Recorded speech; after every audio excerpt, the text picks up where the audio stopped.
1889, à Paris, l'ingénieur Eiffel construisait la tour fameuse dans le monde entier. Elle ne devait en principe durer que 10 ans.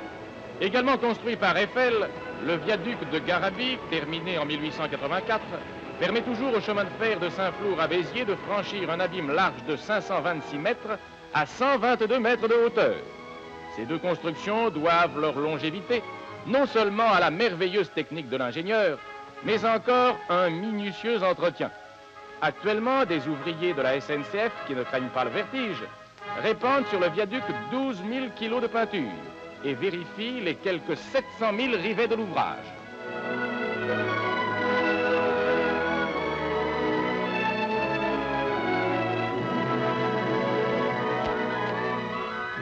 Ce viaduc coûta un prix jugé à l'époque astronomique, 3 millions de francs.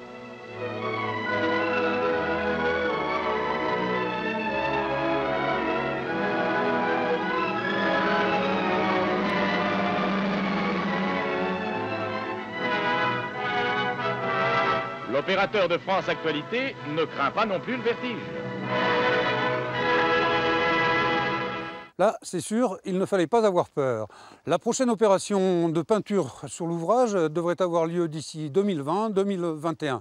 En tout cas, plusieurs initiatives autour du viaduc de Garabit ont été prises suite à son classement au mois d'octobre en monument historique.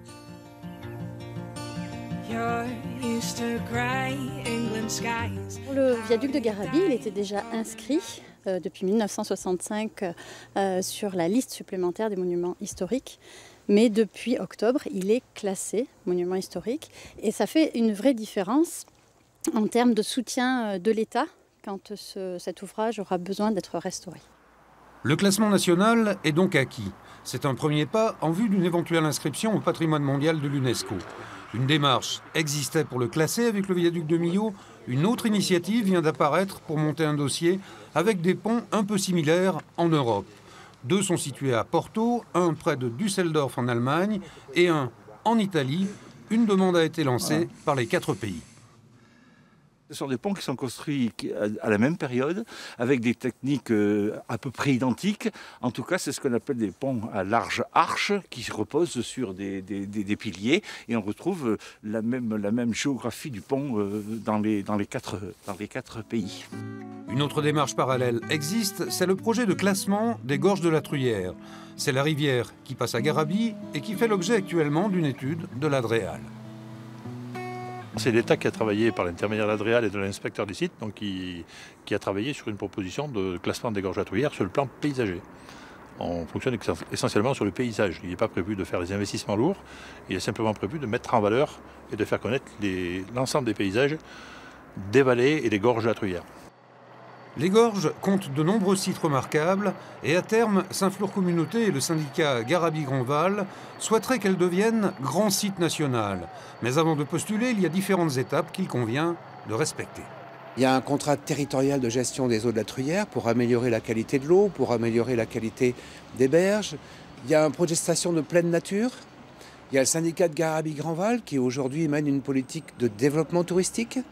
Il y a aussi la question de la reconquête des terres agricoles avec un programme agricole qui est mené par la communauté. Donc aujourd'hui, nous voulons, ensemble, mettre en place un projet global qui passe par le classement du site pour s'assurer évidemment de la qualité des interventions sur ce site. Pour les élus ou les responsables du tourisme, ces différentes démarches, que ce soit pour le viaduc ou les gorges, vont exactement dans le même sens. La démarche UNESCO est tout à fait complémentaire puisqu'on ne peut pas penser une protection de l'ouvrage seul, sans son environnement, sans ce qui l'entoure, sans une protection qui soit plus large, à la fois au titre des espaces naturels, au niveau du paysage, puisque cet ouvrage, notamment Garabit, on le voit de très loin. Donc c'est tout à fait complémentaire et ça va vraiment dans le même sens. L'un ne va pas sans l'autre.